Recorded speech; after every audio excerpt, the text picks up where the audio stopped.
कहानी शुरू होती है एक होटल की पार्किंग से, जहां एक औरत एक गाड़ी लेकर आती है। गाड़ी पार्क करते ही उस औरत के पास एक मैसेज आता है। मैसेज आते ही वो गाड़ी को वहीं छोड़कर चली जाती है। वो थोड़ी घबराई हुई थी। दूसरी ओर कैनी एक आम सा लड़का था। वो एक टीनेज स्टूडेंट है और पार्ट टाइम एक रेस्टोरेंट में वेटर का काम करता है। उसकी लाइफ बहुत ही नॉर्मल थी। रोज की तरह कैनी एक दिन अपनी जॉब के बाद अपने घर गया। घर आकर वो देखता है कि उसकी छोटी बहन उसके लैपटॉप में पायरेटेड वेबसाइट से मूवीज डाउनलोड कर रही थी और ऐसा करने से उसके लैपटॉप में कुछ अननोन मालवेयर इंस्टॉल हो जाते हैं, जिसका कैनी को पता नहीं चलता। उन मालवेयर के पीछे कुछ हैकर्स बैठे थे। हैकर्स ने लैपटॉप को हैक कर लिया और लैपटॉप के वेबकैम से कैनी के मूवमेंट रिकॉर्ड करने लगे। अगली रात को अचानक कैनी का मन हिलाने का किया। उसने जाकर अपने लैपटॉप में कुछ धमाकेदार वेबसाइट खोली और वहीं पर अपना काम कर लिया। लेकिन उसे इस बात की बिल्कुल भी खबर नहीं थी कि उसके वेबकैम से उसे देखा जा रहा था और साथ ही उसके वीडियो को रिकॉर्ड भी किया जा रहा था। कैनी जब हाथ धोकर दोबारा अपने लैपटॉप के सामने आया तो उसके मेल बॉक्स में एक बिना नाम की मेल आई हुई थी। मेल में लिखा हुआ था कि हमने सब कुछ देखा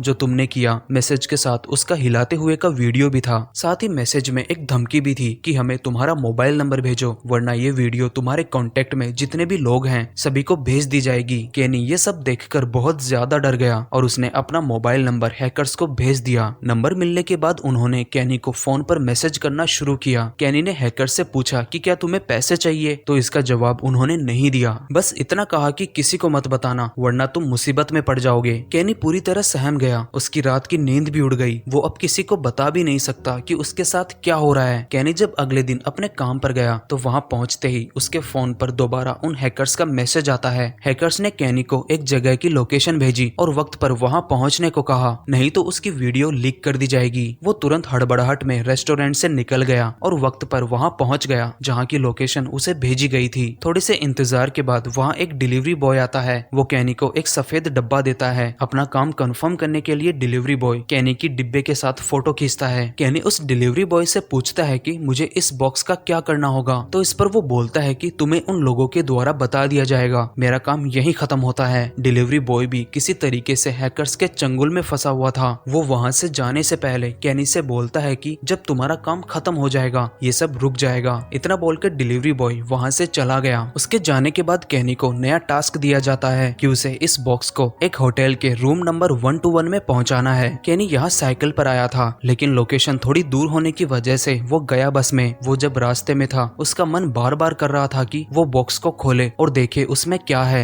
और जब उसने बॉक्स खोला तो उसमें एक केक था। कैनी लोकेशन पर पहुंचा। उसने 121 रूम को नॉक किया। रूम के अंदर एक हेक्टर नाम का आदमी था। उसने रूम का दरवाजा नहीं खोला। वो बार बार अंदर से ही उसे जाने के लिए कह रहा था। ये बात जब कैनी ने हैकर्स को बताई तो उन्होंने कैनी से कहा कि उसे कहो कि तुम्हें मिंडी ने भेजा है। मिंडी का नाम लेते ही हेक्टर ने दरवाजा खोल दिया और कैनी को रूम के अंदर ले लिया। हेक्टर भी बहुत घबराया हुआ था। हैकर्स उसे भी ब्लैकमेल कर रहे थे। दोनों के पास मैसेज आता है कि दोनों को ये केक कहीं पहुंचाना है। लोकेशन हेक्टर को भेज दी गई थी और जिस गाड़ी में जाएंगे वो गाड़ी भी इसी होटल की पार्किंग में खड़ी है। दोनों केक लेकर गाड़ी के पास आते हैं। ये वही गाड़ी है जिसे कहानी की शुरुआत में उस औरत ने छोड़ा था। वो औरत भी हैकर्स के लिए ही काम कर रही थी। कैनी और हेक्टर रास्ते में एक दूसरे से बात करते हुए जा रहे थे। दोनों ने अपनी प्रॉब्लम एक दूसरे को बताई। हेक्टर ने कुछ वक्त पहले एक डेटिंग साइट ज्वाइन की थी क्योंकि वो जिंदगी में थोड़ा बोर हो गया था। उसे थोड़ा रोमांच चाहिए था। उसी साइट पर हेक्टर की मुलाकात एक मिंडी नाम की लड़की से हुई। हेक्टर ने बिना कपड़ों के अपनी कुछ तस्वीरें मिंडी को भेजी थी और वो फोटोज हैकर्स के हाथ लग गई। हेक्टर शादीशुदा है और उसके 2 बच्चे भी हैं। हैकर्स उसे अब ब्लैकमेल कर रहे हैं, या तो उनका काम करो या वो उसकी सारी तस्वीरें और चैट उसकी पत्नी को भेज देंगे। और हेक्टर ऐसा बिल्कुल भी नहीं चाहता, इसीलिए वो उन लोगों का काम कर रहा है। लोकेशन पर पहुंचते ही दोनों के पास मैसेज आता है कि केक के अंदर चेक करो, कुछ सामान है। हेक्टर ने जब केक के अंदर हाथ डाला तो उसके अंदर एक पैकेट था। पैकेट के अंदर एक गन, एक कैप और एक चश्मा था। ये देखकर दोनों कंफ्यूज हो गए कि इनका उन्हें करना क्या है। उसी वक्त उनके पास एक और मैसेज आता है कि जल्द डिसाइड करो कि कार कौन चलाएगा और डाका कौन डालेगा। ये मैसेज देखकर दोनों नोटिस करते हैं कि दोनों इस वक्त एक बैंक के सामने खड़े हैं और हैकर्स उनसे बैंक में चोरी करवाने वाले हैं। हेक्टर और कैनी में एक छोटी सी बहस हुई और डिसाइड किया गया कि हेक्टर गाड़ी चलाएगा और कैनी बैंक लूटेगा, क्योंकि कैनी को गाड़ी चलाना नहीं आता। कैनी बैंक लूटने वाला है ये सोचकर ही वो बहुत ज्यादा डर गया, लेकिन उसके पास अब कोई ऑप्शन नहीं बचा। अगर उसने ऐसा नहीं किया तो उसे हिलाते हुए सब देख लेंगे और वो हर तरफ बदनाम हो जाएगा। कैनी टोपी और चश्मा चश्मा पहनकर बैंक में चला गया और डरते हुए कैशियर पर गन पॉइंट कर दी। कैनी के पास एक बैग भी था। बैग कैशियर को देकर कहा, इसे पैसों से भर दो नहीं तो गोली मार दूंगा। कैशियर ने चुपचाप पैसे बैग में भर दिए और बैग कैनी को दे दिया। कैनी बैग लेकर बाहर आ गया जहाँ हेक्टर गाड़ी में उसका इंतजार कर रहा था। दोनों गाड़ी में बैठकर वहाँ से निकल गए। कैनी ने हैकर्स को इन्फॉर्म किया कि पैसे मिल गए हैं, तो हैकर्स ने उन्हें एक और लोकेशन भेजी जहाँ ये पैसे पहुँचाने थे। दोनों गाड़ी लेकर बताई हुई लोकेशन पर पहुंचे। वहां पहुंचकर दोनों को अलग अलग इंस्ट्रक्शन दी गई।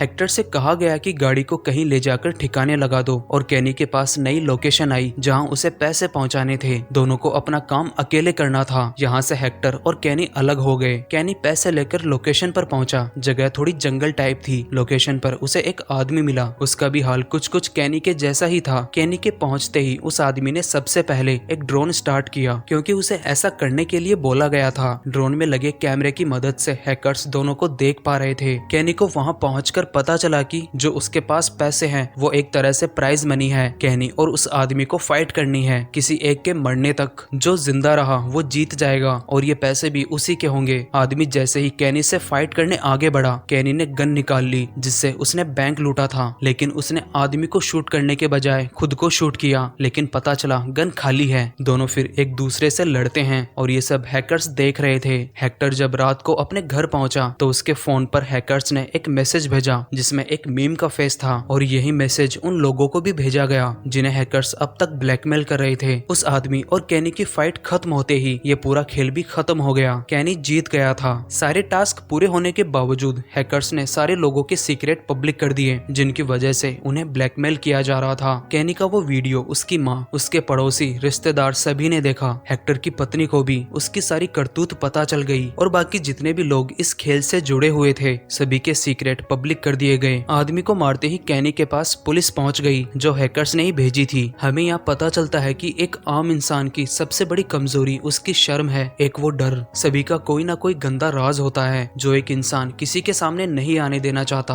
और इसी का फायदा एक हैकर उठाता है। यहीं पर यह कहानी खत्म हो जाती है। यहाँ तक पहुँच गए हो तो वीडियो को लाइक करें, चैनल पर पहली बार आए हैं तो चैनल को सब्सक्राइब करें और बेल आइकन को भी जरूर प्रेस करें। तो मिलते हैं अगले वीडियो में एक नई कहानी के साथ।